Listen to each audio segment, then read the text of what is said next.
Banyak praktisi SDM mengeluhkan tidak adanya anggaran untuk menyelenggarakan program pelatihan karena tersedot oleh kebutuhan operasional.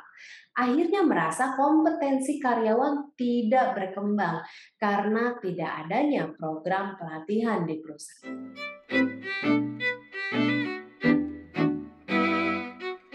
Selamat bergabung kembali di channel Dunia SDM bersama dengan saya Christine Manopo, teman perjalanan Anda dalam membangun organisasi dan SDM di perusahaan Anda.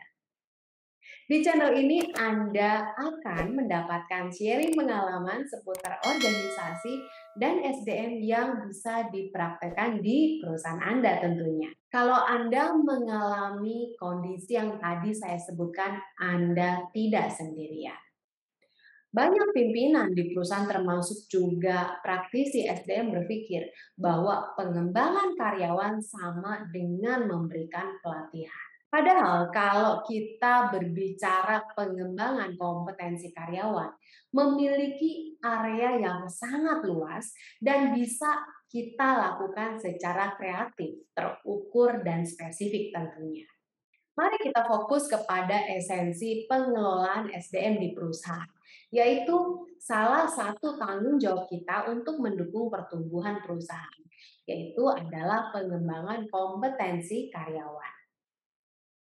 Pengembangan kompetensi karyawan merupakan sebuah satu kesatuan yang terintegrasi antara pengetahuan atau knowledge, keterampilan atau skill, dan sikap atau attitude yang tercermin ke dalam perilaku yang berulang dan kemudian pada akhirnya memberikan dampak terhadap produktivitas.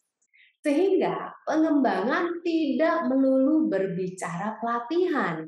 Dan dari studi diperoleh bahwa karyawan yang mengikuti pelatihan hanya mengingat maksimal 20% pengetahuan yang diperolehnya selama pelatihan. Artinya di sini, dengan anggaran yang minim bahkan tanpa anggaran yang khusus untuk pelatihan, Anda tetap bisa menyelenggarakan atau menyediakan program pengembangan karyawan yang efektif bagi karyawan Anda. Dan tentunya yang terpenting ketika menyediakan program pengembangan karyawan, pastikan program tersebut selaras dengan tujuan dan arahan strategis perusahaan dan menjadi solusi atas gap kompetensi yang muncul pada karyawan Anda. Berikut ini ada beberapa program pengembangan yang bisa Anda terapkan kepada karyawan Anda. Self-learning atau pembelajaran mandiri. Di sini Anda bisa menerapkan self-learning dengan menggunakan materi pembelajaran seperti kursus online gratis yang bisa diperoleh dengan mudah saat ini. Anda juga bisa mengembangkan aktivitas sharing session antara karyawan di mana karyawan tersebut mendapatkan tugas misalnya membaca buku yang berhubungan dengan gap kompetensinya. Lalu kemudian menjelaskan kembali nih dengan bahasanya sendiri kepada karyawan lain di dalam forum atau kelompok kecil. Dan setelah itu ditambah proyek kecil dengan parameter kesuksesan yang sudah ditentukan sebelumnya. Dan tentunya harus selaras dengan kebutuhan organisasi dan kebutuhan pertumbuhan karyawan Anda. Anda juga bisa memodifikasi konsep mentoring dengan project assignment, di mana karyawan diberikan project assignment yang beririsan dengan fungsi pekerjaan mereka dan arahan strategis perusahaan dengan didampingi tentunya oleh mentor yang telah Anda tunjuk dan dipilih dengan kriteria tertentu.